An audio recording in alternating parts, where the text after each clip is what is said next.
long-time lurker, but first-time poster. I don't like thinking about this incident, but it definitely belongs here. My dad worked at a beachside bar and grill when I was little. In addition to being a chef, he ran and DJ'd the bike and car shows for the restaurant.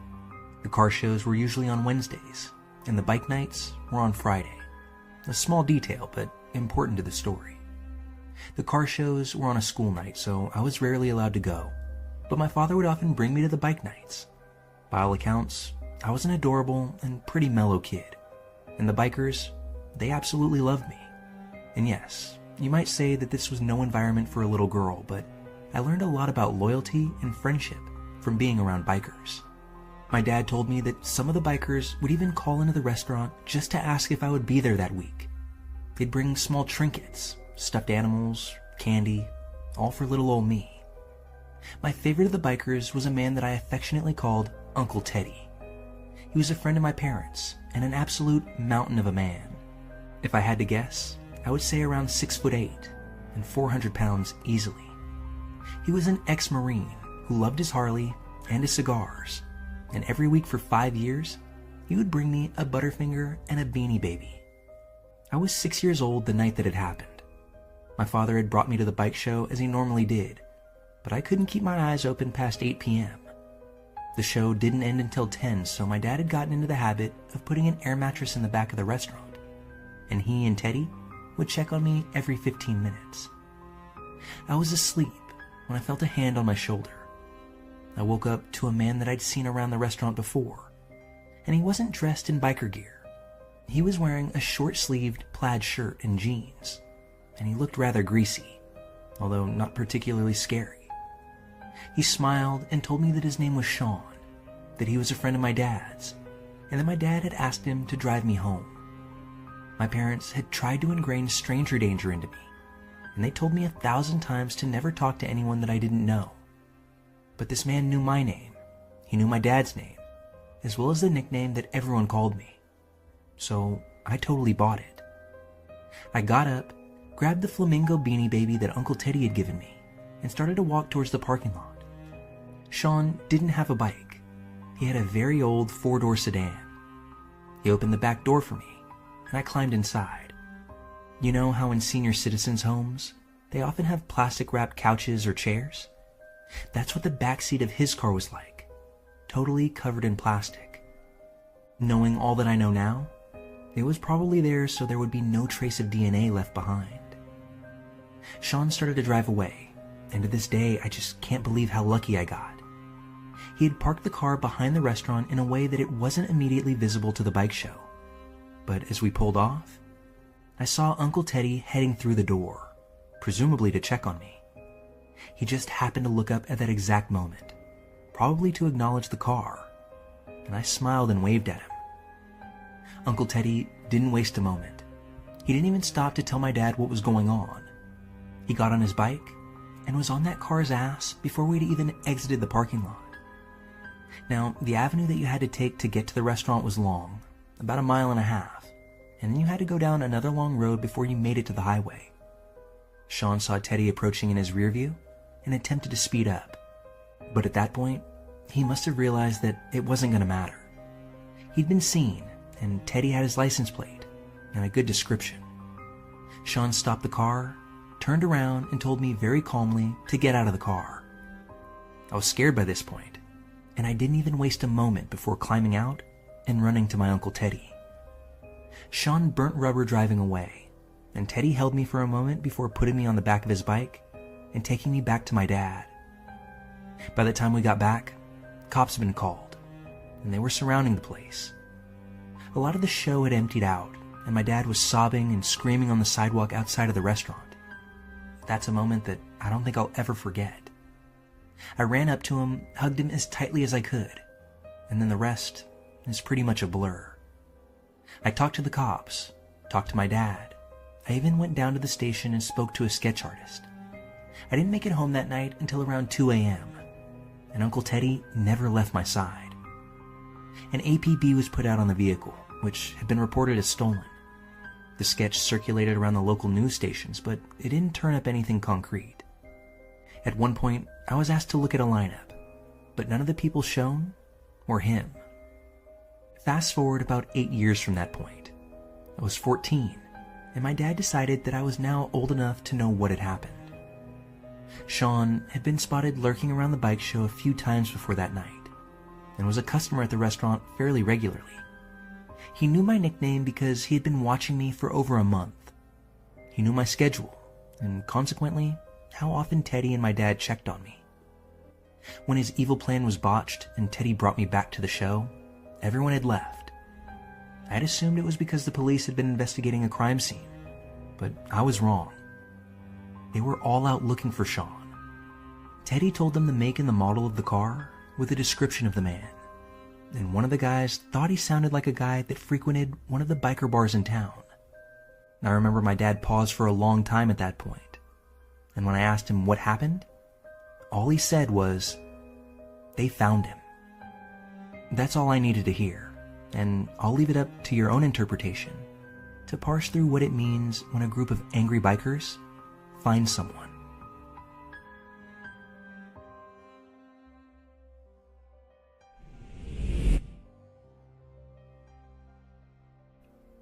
Just a little bit of context for my story. I went to a small liberal arts college that had on-campus houses in addition to dorms. I was a residential advisor for a grouping of houses. I was basically in charge of a large house that had a lot of people in it. This happened in February of 2017. So, my junior year of college, I find a hidden camera in my room. I had just returned home from a dance rehearsal, so I took a shower, changed, fixed a poster on my wall, and watched some Vines. As I'm getting ready for bed, I pick out a hair bow that I wanted to wear the next day. Well, amongst the hair bows, I spot a small black box.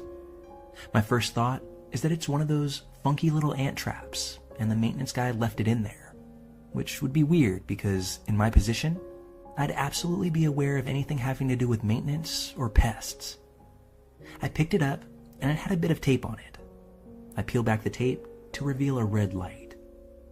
Well, fuck. I flip it over and find some words. I don't remember exactly what it said, but it had the make and model of the camera.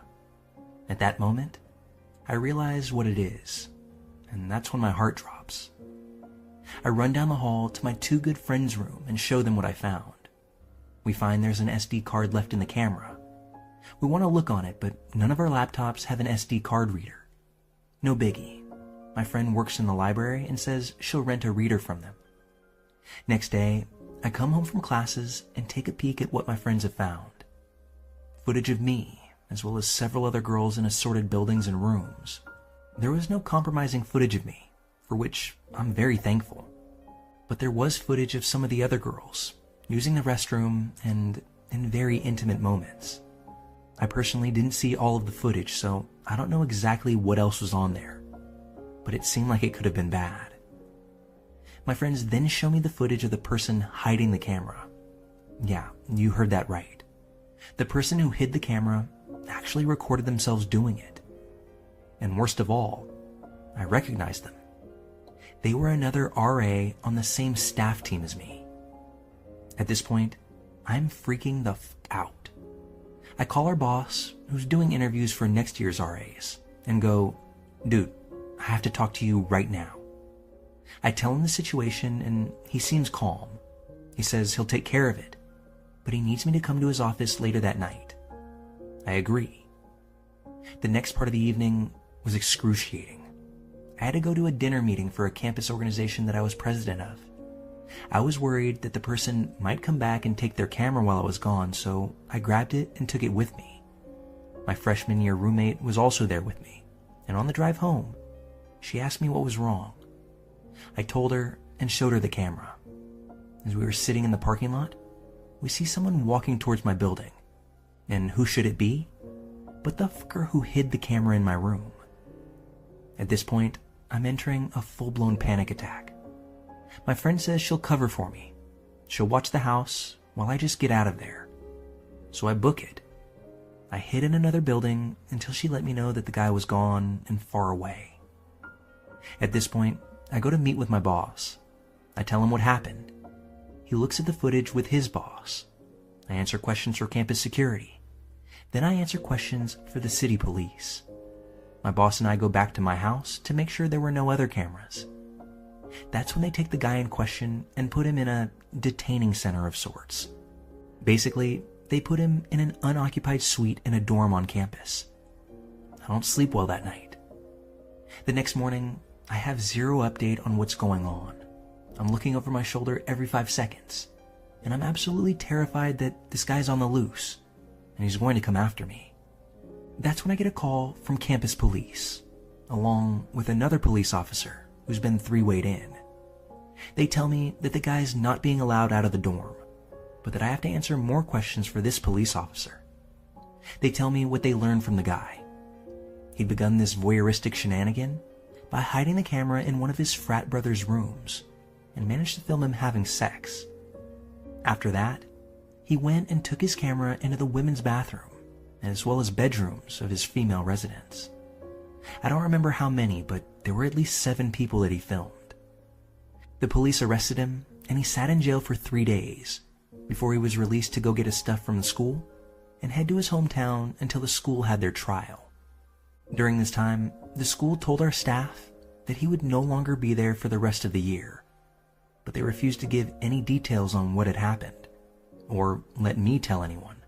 They said that it was so he could leave with dignity, as if that was something that he deserved. Well, months go by. After many meetings with assorted people, they have his school trial, and he's promptly expelled. A year later, he goes to court for his legal trial with the state. I was never informed of the verdict, but I did get a restraining order in the mail. Somewhere during all of this mess, I figured out how he had made his way into my house and how he had access to hide the camera. He got into my house because he had been granted keycard access. He was granted this access because one of my residents needed help getting her stuff out of storage, but had accidentally mailed her keys and keycard back home. Apparently, campus security thought the best way to handle this was to give him keycard access to the house. He knew exactly when I wouldn't be there either, because the night that it was hidden, we had a staff meeting, and I had told our group chat that I'd be leaving a few minutes early to pick up snacks.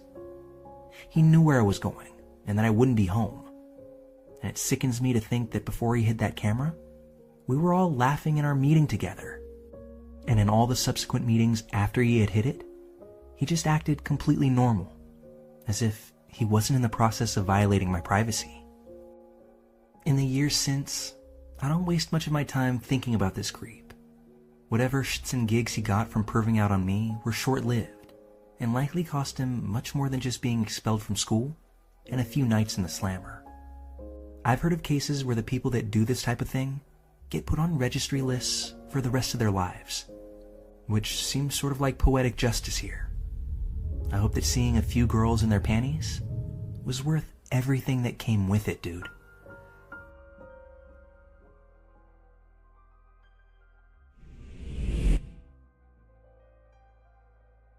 This is a story that I've wanted to tell for a long time. And yeah, it's a long story. It needs to be as long as it is so I can say what I need to say. For those that are wondering, it took place between 1995 and 2002. Everyone has had a bad friend or two. I had an epically bad one. If it hadn't happened to me, I would never have known that this strange mental disorder was real, or that people could behave this way outside of a Lifetime movie. I grew up in northern Indiana. I went to a large high school in the mid-90s, and in my senior year, I met another student named Hannah, who had recently transferred from the Catholic high school in the area. That was unusual to transition so late from private to public school. Hannah said she had been expelled because of a fight with another student over some drama about a boy. She said the other girl had made allegations against her and had accused Hannah of attacking her. Whatever had happened, the police had been contacted and she had a restraining order placed on her by the other girl. It had forced her expulsion, and that was how I came to meet her. Hannah said none of it was true. She said she never tried to hurt anyone. Later, I went to college in Indiana. Hannah went to college in Florida. One day, a friend of mine from the dorms ran into a guy that she had known from Catholic school back in my hometown. Once she left, She told me about this incident that had happened to him where these two girls were fighting over him about which one was his girlfriend. Neither one of them was dating him, and yet both of these girls thought that they were in some secret relationship with him. The whole thing had been strange. Then she said that one of the girls was named Hannah. The next summer, I was back in my hometown, as was Hannah. I hung out with her casually. I told her what I had heard about her. She said she would tell me what really happened. She had this crush on a boy, but she had seen him talk to another student named Julie, and she had become jealous. She said she was convinced that this boy, Mike, wanted to be her boyfriend. She was sure Julie must have said something bad about her. Hannah said Julie was popular and pretty and a cheerleader, and she hated everything about her. So she decided she would try to see if she could push Julie to take her own life. Hannah said that it hadn't worked, but that Julie had had a nervous breakdown. I asked her what she had done. We went back to Hannah's house. Up in her bedroom, she pulled something out from the back of her closet. It was a set of books. One of the books was on how to use dirty tricks to get revenge on people, and one of the other books had a cartoon character on the front pulling their hair out, and it said in big bold letters, "Gaslighting." I asked Hannah what the book was about, and she said it was about how to drive someone crazy. She said it was simple. You just make them believe things aren't really true, or that things they think are real never actually happened. She told me what she really did to Julie a couple years back in high school. She had pretended to be friends with her. She got her phone number, and then she started making these anonymous phone calls to her. She had a friend from her church who had a crush on her, and she would trade sexual favors with him in exchange for him pretending to be Mike on the phone with Julie. He would get a BJ for every time he did this for Hannah. Fake Mike would tell Julie not to talk to him in school so that they could keep things private. Hannah would put notes in her locker and sign Mike's name to them. Fake Mike would make plans to meet Julie at the mall or the movies and then never show up. It sounds stupid, but keep in mind that these girls were 14 or 15 when this happened. Hannah said she had done something really embarrassing, but that it had worked. She had a mixtape, and she would whisper nasty little phrases like, "You want to die," or "You should just end it," between songs, and had played it in her bedroom when Julie was over. Obviously, she commented on it, and Hannah sat there with a straight face and said she didn't hear a thing, and had no idea what Julie was talking about. Hannah had set it up with her brother earlier, and had asked him to help her play a prank on a friend. He came into her bedroom and said he couldn't hear anything, and turned around and told Julie that she must be crazy and hearing things. Julie's parents decided to confront this boy and his family about his behavior toward their daughter.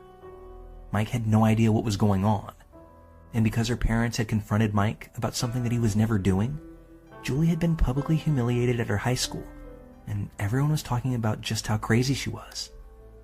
Hannah loved every second of this, until Julie's parents got their phone bill and decided to give it a good look. Obviously, Mike hadn't been calling their house, but somebody had been.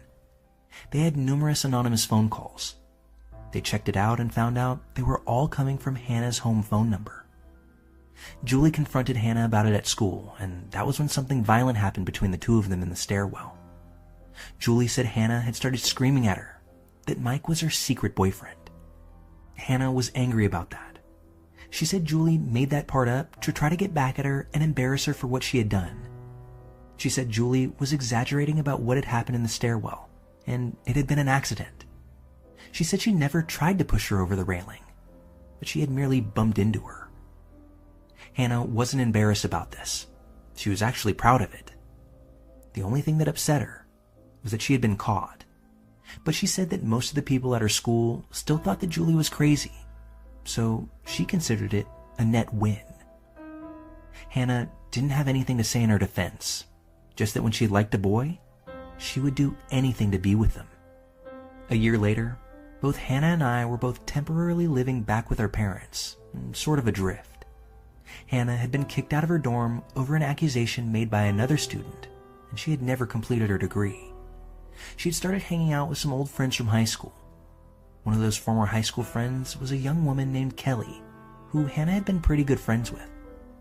Something had happened between the two of them because Hannah went on and on about how much she hated her. It had something to do with Kelly's new boyfriend, Dan.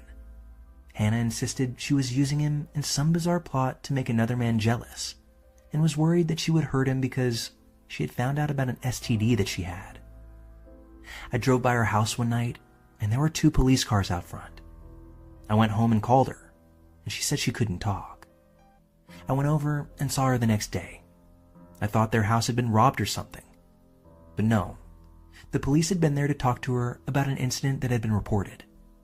Hannah was upset. She said that she had to tell the police that she had smoked weed and had gotten high because Kelly had made an accusation against her. Hannah said it was an accident, as well as a misunderstanding. Hannah swore up and down that she hadn't been trying to hurt her. The day after, Hannah told me about how she had called Kelly up and said she wanted to talk to her about something. She and another friend had shown up, and the 3 of them had gone out to some local overlook to smoke a joint. The other girl waited down below for the 2 of them to talk privately. Hannah had asked Kelly to look at something, and when she had turned her back, Kelly said Hannah grabbed her and tried to push her off the ledge. They were about 100 feet up, and she most likely would have been killed by the fall. Kelly said they fought back and forth. She eventually regained her balance and had taken off screaming about what Hannah had tried to do. Hannah said that it was all a misunderstanding. She had been trying to show her something, but she had lost her balance because she was so high from the marijuana and had grabbed Kelly to stabilize herself, not to push her over the edge. She said Kelly had almost fallen because she had hysterically overreacted. Kelly had been very upset and insisted that Hannah had done it on purpose, saying that it was because she was jealous over her relationship with Dan. She said it was obvious to everyone that Hannah was obsessed with him. What Kelly hadn't done, though, was tell the police that they were up there to smoke a joint right before this happened. The police said that they didn't have enough evidence for any kind of case, and they weren't happy with Kelly omitting that part of the account. That was it for Hannah and most of her high school friends, though, or at least for a couple of years. Kelly stuck to her version of what had happened, and her friends sided with her. People began talking about the strange rumors that had followed Hannah around since high school. I thought it was suspicious, but I couldn't bring myself to believe that she had tried to kill another person. I thought that sort of thing only happened in the movies, not small towns in Indiana. I didn't want to be friends with her, though. She was an embarrassment to be around. She had almost no friends left in town at that point. She called me up one day to tell me she had decided that she needed a change, and she was going to pursue a different career and move to Minneapolis in order to make that happen. She moved in 1998, and I honestly thought that I'd never see her again. I wish I hadn't. She called me about 1.5 years later. She said she was doing really well, and that the move had been good for her.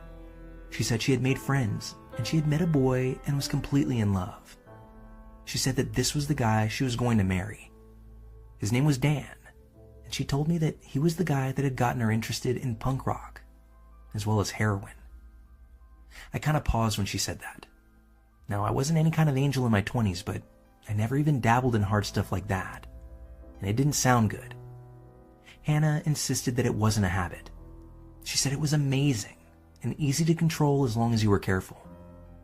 This was a complete change in lifestyle and scene. Before this, she had been something of a hippie chick, but that was all gone now. At that point in her life, hair, punk rock, heroin, and Dan. That's what her life revolved around. She wanted to come back for a visit.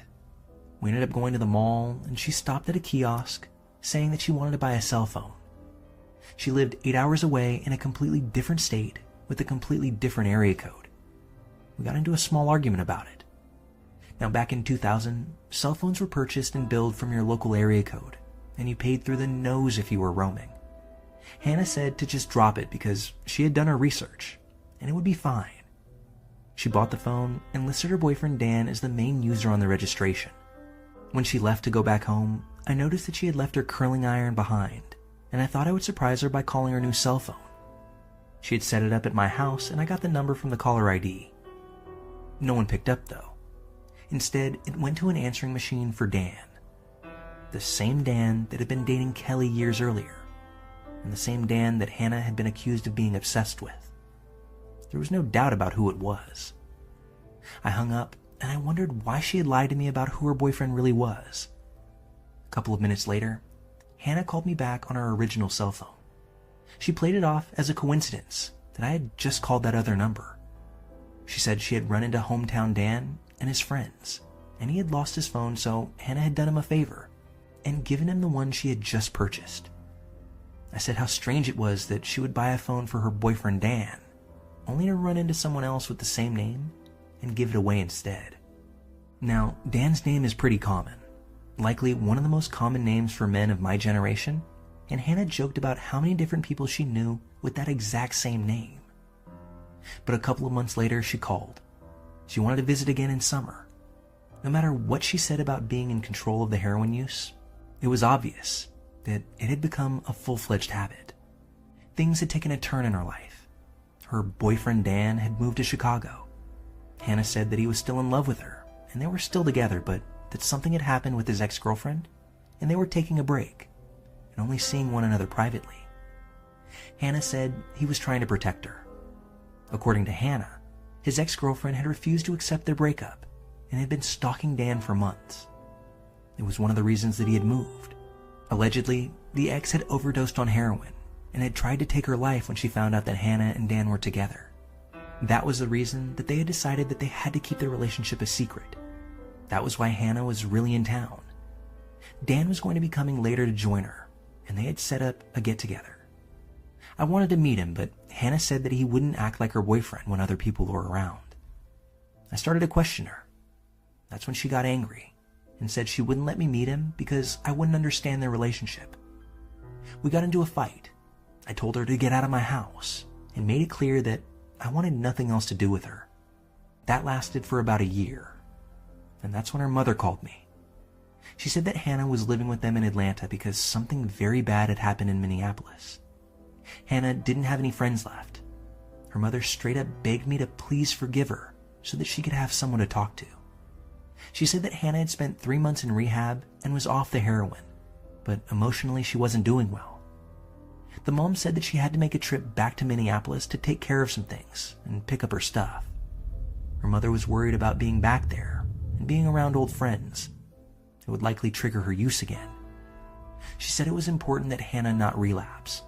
If she did, the consequences would be severe, and she wanted me to go with her. I said I would. Hannah wouldn't tell me what happened. She just said that someone had almost died, and once again, it had been an accident, but it wasn't her fault. She drove into town to pick me up for our trip to Minneapolis, but said we had to stop somewhere first. We ended up at the old bar downtown that we used to hang out at when Hannah lived in town. She said she had to meet someone. That's when some young woman walked in. Hannah rushed over to her, hugged her, and started crying.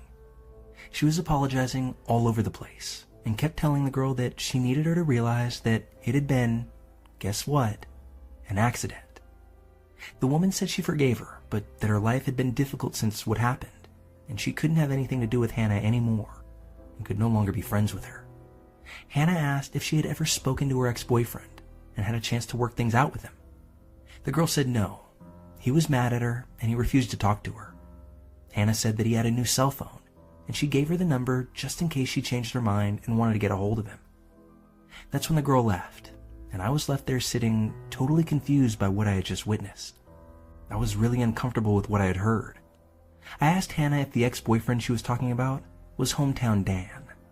She said no, someone else that I had never met. Hannah said she and her Dan had broken up because he was still using, and she said it was too painful to talk about him. She said it was so painful that when we got to Minneapolis, to please not bring him up. She said that her friends knew not to mention him around her, and she asked me not to as well. We got to Minneapolis, and the young woman that we were staying with turned out to be one of Hannah's former roommates. That's when I found out what had really happened, and what Hannah had been refusing to talk about. It turned out that girl from the bar had been the other roommate, the one that had almost died because of something Hannah did. We settled in, and Hannah said that she could explain what had happened a year ago. A year ago? That was the first time I realized that this had happened much longer in the past than I thought. The former roommate said that she was happy that Hannah was clean, but she needed her to explain why she had tried to kill the other girl. Those were her words. She wasn't calling it an accident. She said she was there. She saw it. And whatever Hannah did, she had done that on purpose. And she wanted to know why. This is what she described. Hannah had a friend from Indiana that had broken up with her boyfriend Dan after Hannah had told her that she found out he was cheating on her and had gotten another woman pregnant. Hannah had invited her to live up in Minneapolis to get away from him and start over. This girl had no idea that Hannah was a heroin user. This Indiana girl didn't like Minneapolis. She had experienced a run of bad luck the couple of weeks she had been there, and even though Hannah kept trying to convince her to stick it out, she had decided she was going to leave and head back home. She regretted her breakup with Dan. She wanted to talk to him and see if they could work through it. They had been together for almost 2 years at that point, and she was worried because she had lost touch with him. Hannah had been able to track down his phone number for her through some mutual friends, but no matter how many times she called or how hard she begged, he refused to answer her calls. She was upset and told Hannah that she was going to stop by his apartment to see him on her way back to Indiana. She was supposed to be leaving within a day, but that's when Hannah started pushing her to try heroin.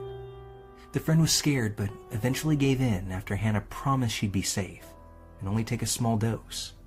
But that was a lie. Hannah had overdosed her on purpose.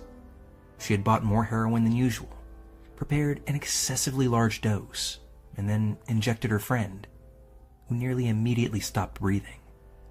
Then Hannah tried to do the same to her other roommate, pretending everything was fine while that girl lay unconscious in the other room. The second roommate refused the dose, though. She went to check on the girl, and that's when she realized that she wasn't breathing. Panicked, the roommate ran to call 911, but Hannah hung up the phone and tried to stop her. When the paramedics ultimately arrived, the girl was clinically dead, but they managed to revive her, and she was in a coma for a couple of days. For her part in this, Hannah was arrested, and she had a slew of charges thrown at her. But she claimed temporary insanity and blamed heroin psychosis. Because she agreed to rehab and probation, the charges were eventually dropped. That had been the reason that it was so important that Hannah did not relapse. She would have been looking at prison time if she did. Hannah said it had been some strange temporary hallucination that had caused her behavior, and that she had never meant to hurt her. The whole thing had been an accident and a misunderstanding, which were all the same excuses that she was known to use. I'm going to spell this out since the morons who work for the Minneapolis Police Department were too stupid to realize this 20 years ago. Hannah was obsessed with this girl's boyfriend, Dan. She had been obsessed with him for years. She had developed a detailed and deranged fantasy that the two of them were in a secret relationship together. Because she has a peculiar and somewhat rare psychiatric condition called erotomania, or de Clermont syndrome. She believed that this young woman was standing in the way of their romance, and so she ingratiated herself to her and pretended to be her friend so that she could find a way to get close enough to her to get her out of the way. She successfully managed to spread rumors and interfere in their relationship enough that the two of them had broken up, and then Hannah invited this young woman to Minneapolis in order to isolate her from her other friends and control what information she had access to. This was the year 2000. We didn't have text messaging or Facebook back then for keeping in touch with people.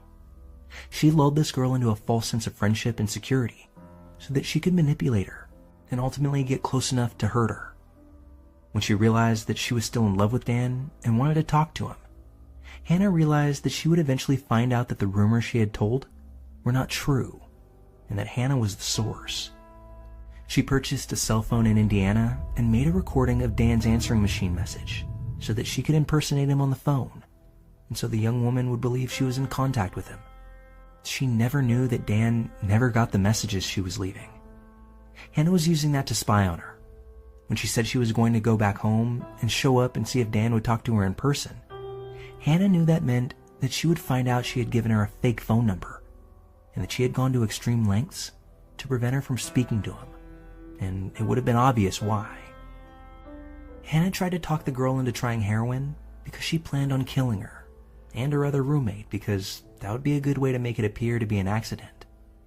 Hannah was about to have her obsessions with Dan, her delusional beliefs about him, and her bizarre mental disorder exposed, and she knew that. She knew for at least a day or more before the incident, which is why it's clear that her actions were premeditated. Because her motive was. All of this would have been remarkably easy to figure out if the police had contacted Dan, and if they had taken a look at Hannah's phone records. Phone harassment has always been her favorite hobby. But instead, they just treated it like the other 1,000 overdoses that they have to respond to every month, and gave Hannah the old rehab or prison option. Since her family could afford a lawyer and a 3-month rehab stint, that was the option she took. The police never investigated her for anything, never contacted the man Dan at the center of this, and never took any serious look into her background. It wasn't an accident. It was attempted murder, and a pretty easy one to prove at that. Instead, the police totally dropped the ball, and because of their incompetence, she was allowed to completely get away with it. And by chance, if any of this gets back to anyone who works for the Minneapolis Police Department, there's no statute of limitations on first-degree attempted murder. At the time, I didn't know any of this. I was trying to act as a support system for a former friend who was suicidal and on the cusp of a heroin relapse. I was suspicious, but anytime I asked Hannah questions, she just said it was too painful to talk about, or would guilt-trip me about not respecting her boundaries. But she swore to me that this young woman had never been in any relationship with the Dan from our hometown that she had known from years earlier. After Minneapolis, we both returned home, myself to Indiana and her to her parents in Atlanta, and I didn't hear from her for a while. But that's when she called me out of the blue and said she wanted to visit me again. I had my hesitations, but once again, I let her stay with me. This time, we ran into Dan. He had moved to Chicago, but just happened to be back in town for that weekend. I hadn't seen him in years. Hannah had contacted him to get together, though. She spent the whole afternoon trying to pull him aside to talk to him, but instead, he made it clear that he had only shown up because he wanted to see me. He had broken up with Kelly years earlier, but I thought he had had a long-term girlfriend since then. Dan said she had left him a year ago and just disappeared. He had called her repeatedly, but she had completely cut him off. He was nice to me. He was handsome. He was a lot of fun to be around. And then he asked me out. We made plans to meet up the next day. I saw him at a bar, and he turned around and walked out the door and wouldn't even look at me. I was upset, confused. Hannah was super sympathetic. She apologized for not telling me what he was like and said he had this weird thing with lying to girls and playing with their emotions by pretending to like them. It wasn't like I had never been lied to by a boy before, but this felt strange. A week later, my student loan funds came through and I decided to go back to college to finish my degree. I had moved a couple of hours away. The first person that called me was Hannah. Once again, she wanted to come visit me. She insisted that she had gone out and got me a surprise, but she needed to give it to me in person. She said she had something really important to talk to me about as well, and said that it would sound weird, but she asked me to promise her that I wouldn't tell anyone she was coming to see me. I humored her. She showed up at my apartment, and when she walked in, the first thing she asked me was if I had told anyone she would be there. At first, I said no. She said she had something for me, and went to reach into her purse. She paused and said that she just wanted to make sure that no one knew she was there. I was frustrated, and I kind of offhandedly said that no one besides my mom and my best friend knew. Hannah instantly got furious. She was angry that I had told anyone she would be there, and refused to show me what she had brought as a surprise for me. She went and locked it in her glove compartment because she said she didn't want me to snoop into her stuff and find it. She kept saying she wanted to talk about something, but the time wasn't right. And ultimately, she decided that she'd just go home a day early. But one day, a few weeks later, out of the blue, she showed up on my doorstep one evening. I was on the phone with my best friend, who, by the way, went to the same Catholic high school as Hannah, and while not close friends with her, knew who she was. So I was talking to her when I saw Hannah walk up to my front door. It's an 8-hour drive from Atlanta to Indiana, so I was shocked to see her. I got up and opened the door, and I still had the phone up to my ear. When I opened it, Hannah had her head down, and she had one hand inside her purse. I said her name, and she looked up at me and pulled something purple from her bag. She saw I was on the phone and swiveled around and put whatever she had been holding in her hand back into her bag. She was acting strange, and she was shaking. This left me worried. I asked her to come inside. At that point, I was convinced that she had relapsed, and that had been the secret she had been trying to talk to me about for months. She said she was upset about a boy and needed to talk to me. She said she had something she wanted to show me, and she reached into her purse and pulled out a small handgun. It was a purple and black revolver, and I realized from the color that it was, that's what she had pulled from her purse when I had first answered the door. She said that she'd been checking to make sure the safety was on, and I was lucky that she hadn't accidentally shot me, because I had startled her so badly. She said the gun was because she was back on drugs and scared of the part of town that she had to go to in order to buy it. I didn't know it back then, but revolvers, they don't have safeties. She told me about a musician down in Atlanta that she had met, and she was frustrated because he had a girlfriend and she hadn't been able to find a way to get him to pay attention to her. She wanted me to tell her what I had done to Dan so she could use it on this guy. She told me he was still talking about me months later, and she wanted to know why he was still interested, even though we hadn't talked since the previous summer. From my point of view, he wasn't. He had ghosted me months earlier. Hannah kept insisting that I must have done something to him. It was like she was implying that I had hypnotized him or something. I clearly explained that I hadn't done anything, and he had ignored me, and then never returned my calls after. For the next few hours, she cried and drank, and then turned around and drove another 8 hours back to Atlanta in the middle of the night. And just for the record, Hannah was the one who gave me Dan's phone number in the first place. After this, something strange seemed to get set into motion. I got a phone call from an anonymous number, and when I answered it, it was Hannah, who said someone wanted to talk to me, and she flipped me over to a three-way call with someone else. It was Dan's roommate and best friend in Chicago, and he started screaming at me, asking why I was playing games with Dan and messing with him. He said he was going out of his mind, and I needed to call him back and stop whatever it was that I had been doing to him. I told him I didn't know what he was talking about. Dan had never called me, and I had never tried to call him. But that's when we were disconnected. Then another anonymous call. This time, Hannah with another three-way call and another group of boys who started yelling at me and telling me they would kill me for what I had done to Dan. Then another disconnected line before I could ask them what they were talking about. That's when I went to call Hannah to find out what the hell was going on. It was the craziest and most disturbing conversation I've ever had with another human being. At first, she just kept saying that I had hurt Dan, and I could never ever talk to him again or have any contact with him. None of this made any sense though, given that this guy had refused to return my phone calls and had ignored me for months. Hannah started getting very upset and kept saying that I knew what I had done. I just wouldn't admit it. She said that Dan hated me and had never wanted anything to do with me, but that I was doing things to him to make him say that and pretend that he liked me instead of her. I had no idea what the hell she was going on about. She said that Dan was, yet again, her secret boyfriend, and that he was in love with her, and had been in love with her for years. She said the two of them had been together since they were teenagers, and that I knew it, but was pretending not to. I asked her how she could have been his girlfriend when I knew of the other girls he had dated. She started screeching that those weren't real relationships. He was only pretending to like them. When he talked about them, he was really talking about her, but other people kept doing things to him so that he couldn't tell her directly how he felt. But she knew. She insisted that he found ways to let her know that he was really thinking about her. She said that all of his friends respected their privacy, which was why they would play along when he pretended he was dating other people. She kept insisting he was in love with her, and no one else.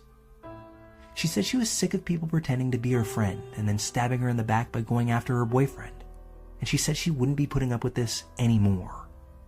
She said I was forcing him to forget how he really felt, and that it had hurt him to not be with her, and she wouldn't let me hurt him anymore. I realized that she wasn't making any sense, and that she was totally psychotic. At that point, I told her to never contact me again, and then I hung up. All I could think about was how she had pulled a gun out of her purse the last time she had shown up at my apartment by surprise. She had given a fatal overdose of heroin to another woman, and had been accused by another of luring them to a ledge and trying to push her off. The one thing we all had in common was Dan. I called the number that I had for Dan. It was disconnected. I thought about that weird situation with the cell phone she had purchased a couple of years earlier. I found that old number in my address book and called it. Except this time, it wasn't Dan's voice on the answering machine. It was mine. The psycho bitch had made a recording of my voicemail and had put it on a cell phone that she owned. And once I discovered that, pretty much everything else fell very clearly into place. That was what happened to that girl in Minneapolis, and that was why Dan had spent the last several months thinking he was contacting me. There was no relationship with Dan. It was all in Hannah's head. She was frantically trying to keep other women away in order to protect her fantasy from imploding. Hannah is psychotic. And while her erotomania is a very real thing, this fixed delusion that another person is secretly in love with you, not everyone who has it will be violent, but Hannah was.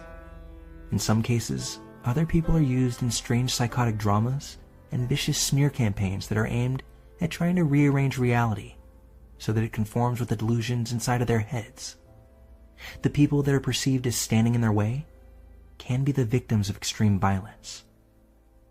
As predicted, Hannah showed up the next day at my apartment screaming at me to let her in. I would not do that, and I was getting ready to call the police when she started crying and saying that Dan had taken his own life. She then walked away, and that was the last time I ever saw Hannah. I spoke to my parents, who told me that I had received several phone calls to their house from people letting me know the same thing. I changed my phone number just to keep Hannah from contacting me. I went to the police in Indiana, who said if she showed up again, that they would arrest her for felony intimidation, but not for anything she had done months earlier. I contacted the police in Minneapolis, but I knew very little information. Only Hannah's name, not where or when that heroin instance had happened. Shortly after all of this, I moved, so that way if Hannah ever got the inclination, she wouldn't know where I lived. I cut myself off from anyone from my hometown who I thought might know her, so that nothing could ever get back to her about where I had moved to. The last I had heard, she was stalking some new guy down in Atlanta. I would have been more than happy to meet this bitch in a courtroom, but unfortunately, the law is nothing like you see on TV. So unless I ever have the privilege of sitting in on her sentencing hearing, Hannah from Indiana, let's never meet again.